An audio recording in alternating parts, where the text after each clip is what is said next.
चमत्कार. प्रत्येकाला असं वाटतं की त्यांच्या आयुष्यात काही ना काही चमत्कार व्हावा आणि त्यांचे सगळे प्रॉब्लेम सॉल्व्ह व्हावेत आणि हव्या असणाऱ्या सगळ्या इच्छा पूर्ण व्हाव्यात. पण असं घडतं का? चमत्कार नक्की असतात का?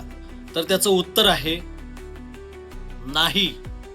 या जगात चमत्कार नावाची कुठलीही गोष्ट अस्तित्वात नाही किंवा नव्हती.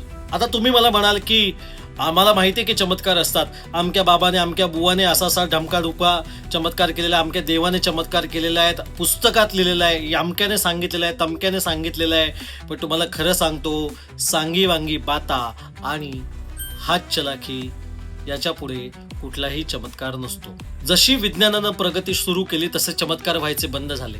जेव्हापासून कॅमेरा या यंत्राचा शोध लागला तेव्हापासून सगळ्यांनी चमत्कार करायचे सोडून दिले. कुठे गेले यांच्या पॉवर्स?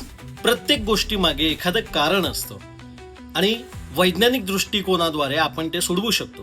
पूर्वीच्या काळी अनेक गोष्टी होत्या ज्यांना आपण चमत्कार म्हणायचो, पण आज आपल्याला त्यांचं कारण कळाल्यामुळे आपल्याला माहिती आहे की त्या कशा घडतात. मग या चमत्कारांचं बीज कुठे आहे? तर चमत्कार घडतात आपल्या भीतीतून.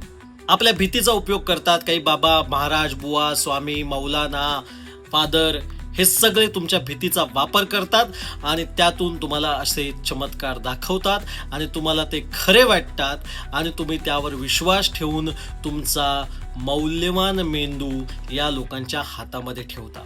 आजच्या काळामध्ये सुद्धा चमत्कार मांडणारे लोक हे निर्बुद्ध आणि मूर्ख आहेत, कारण त्यांचा मेंदू स्वतः जवळ नाही.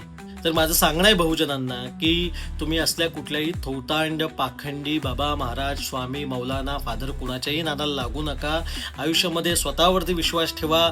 चमत्कार नावाची कुठलीही गोष्ट नाही, घडू शकत नाही. स्वतःचे मेंदू दुसऱ्यांच्या हातामध्ये देऊन स्वतःच्या भविष्याची आणि येणाऱ्या पिढ्यांची वाट लावू नका.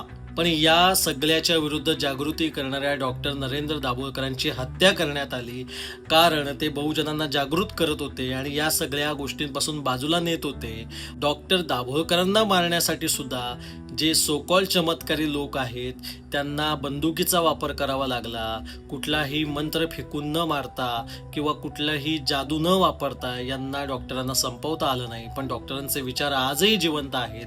त्यामुळे तुम्हाला जर काही वाचायचं असेल तर डॉक्टर दाभोळकरांचं साहित्य वाचा. त्यातून तुम्हाला याविषयी आणखी माहिती मिळेल आणि वैज्ञानिक दृष्टिकोन जपा. आपलं संविधान सुद्धा आपल्याला सांगतं की वैज्ञानिक दृष्टिकोन बाळगणं आपला हा हक्क आहे आणि त्याचा प्रचार प्रसार करणं हे आपलं कर्तव्य आहे. त्यामुळे वैज्ञानिक दृष्टिकोन बाळगा आणि फालतू चमत्कारांना नाकारा. धन्यवाद. जय भीम, जय शिवराय.